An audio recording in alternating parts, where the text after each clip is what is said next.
ये किसान के नाम पर माननीय सभापति महोदय केवल राजनीति करना चाहते हैं। ये देश को अराजकता में झोंकना चाहते हैं। लेकिन मैं पूरी जिम्मेदारी के साथ कृषि मंत्री के रूप में कहता हूं, प्रधानमंत्री जी के नेतृत्व में खेती को लाभ का धंधा बनाने में और किसानों की आमदनी दुगनी करने में कोई कसर नहीं छोड़ेंगे। हम दिन और रात काम करेंगे। कई फैसले लिए हैं और आगे भी किसान हितैषी फैसले लिए जाते रहेंगे। धन्यवाद माननीय सभापति महोदय। माननीय सभापति महोदय, दलहन की खरीद वर्ष 2004-05 से 13-14 तक केवल 6 करोड़ मीट्रिक टन थी। 6 लाख मीट्रिक टन, केवल 6 लाख मीट्रिक टन, जो बढ़कर अब 1 करोड़ 67 लाख मीट्रिक टन हो गई है। ये घड़ियाली और सुबह। माननीय सभापति महोदय, तिलहन की खरीद जब इनकी सरकार थी केवल 50 लाख मीट्रिक टन थी, जो बढ़कर 87 लाख मीट्रिक टन हो गई है। माननीय सभापति महोदय, ये बड़ी बातें कर रहे हैं। प्रमोद जी, धान की खरीद के लिए प्रमोद जी न्यूनतम क्या तरीका है? कुछ तो सोचिए, कुछ तो सोचिए। माननीय सभापति महोदय, माननीय मंत्री जी को सुनिए। माननीय सभापति महोदय, फिर देखिए किसान को इनको क्या है कि कोई ऐसी चीज आनी चाहिए कि मैंने पार्टिसिपेट किया। अरे साहब, किसान का मामला है, मेरा तो जीव होता है। मैं जानना चाहता हूँ मंत्री जी से, आप कितना अच्छा सुझाव दिया। एक सुनिए, आज के प्रश्न का सबसे बड़ा फायदा है कि एक माननीय सदस्य ने चाय और कॉफी के बारे में इतनी गंभीर बात कही है जिसका नतीजा निकलेगा। मैं सार्थक चर्चा चाहता हूँ। बैठिए।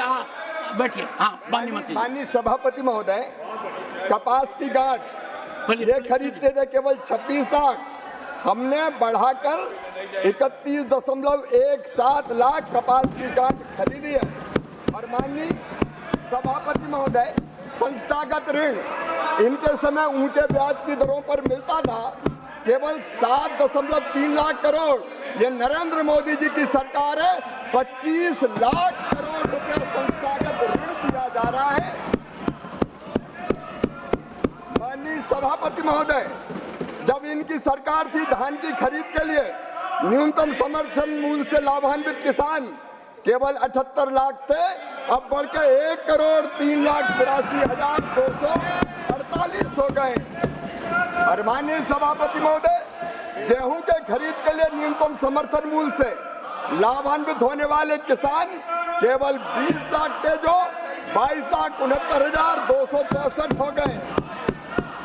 और माननीय सभापति महोदय, मुझे इजाजत दीजिए, ये केवल राजनीति कर रहे हैं। स्वामीनाथन कमेटी की रिपोर्ट में जब ये कहा गया कि लागत पर 50%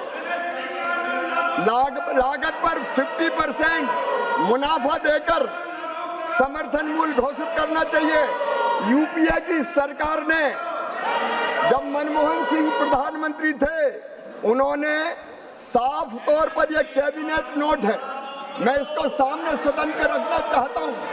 इन्होंने ये कहा कि एमएसपी को उत्पादन की भारित औसत लागत से 50% अधिक तय करने की सिफारिश पर यूपीए सरकार ने कैबिनेट में यह कहते हुए स्वीकार नहीं किया कि सीएसीपी द्वारा प्रासंगिक कारकों की व्यवस्था पर विचार करते हुए एक वस्तुनिष्ठ मानदंड के रूप में एमएसपी की सिफारिश की गई है। इसलिए लागत पर कम से कम 50% की वृद्धि निर्धारित करना बाजार को विकृत कर सकता है।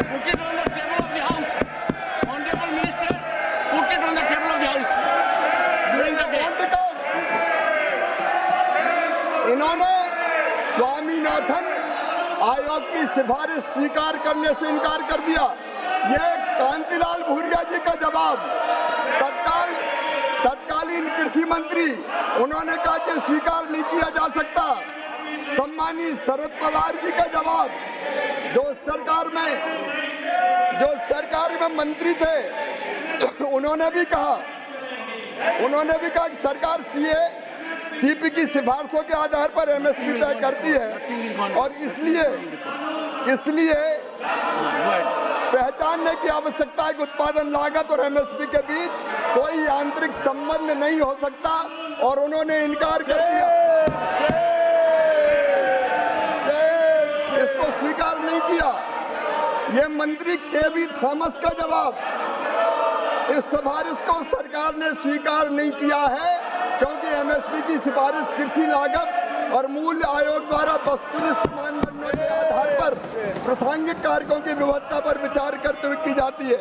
ये कैबिनेट नोट इनकी सरकार का, माननीय सभापति महोदय मैं रखता हूं, लेकिन कैबिनेट नोट में इन्होंने राष्ट्रीय किसान आयोग द्वारा राष्ट्रीय नीति में शामिल न की गई सिफारिश, जब यह सिफारिश की गई कि एमएसपी उत्पादन की भारित औसत लागत से कम 50% से अधिक होना चाहिए, कैबिनेट नोट में यह लिखा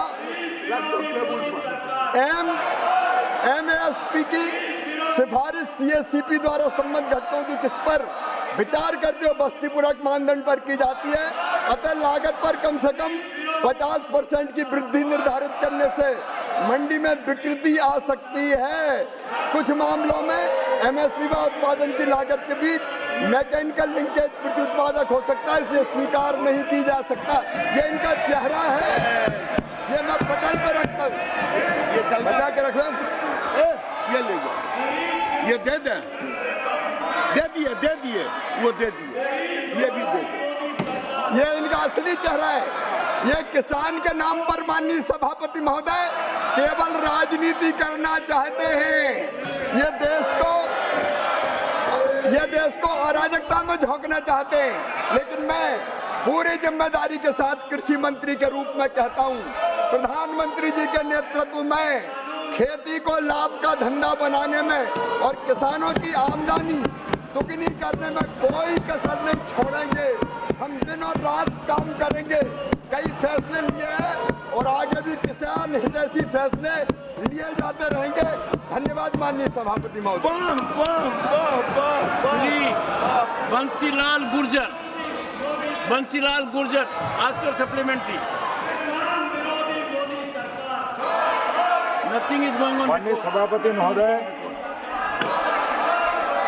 सभापति महोदय, मैं माननीय मंत्री जी से, जैसे उन्होंने कहा है, पर मैं पूछना चाहता हूं कि 2004 से 2013-14 के बीच में दलहन की खरीदी कितनी की गई और 2014-15 से 2024 के बीच में दलहन की खरीदी कितनी हुई है? क्या सरकार ने देश को दलहन उत्पादन में आत्मनिर्भर बनाने के लिए कोई योजना बनाई है? यदि हाँ, तो तत्संबंधी ब्यौरा क्या है और अब तक की प्रगति क्या है? महत्वपूर्ण प्रश्न है। माननीय सभापति महोदय, बंसीलाल जी ने बहुत महत्वपूर्ण सवाल पूछा है। मैं फिर ये जानकारी देना चाहता हूँ कि 4-5 से 13-14 के बीच में केवल 6,29,00,000 मीट्रिक टन दलहन खरीदी जाती थी और हमारी सरकार, मोदी जी की सरकार 1,70,00,000 मीट्रिक टन दलहन खरीद रहे हैं। 25 गुना ज़्यादा खरीद रहे हैं।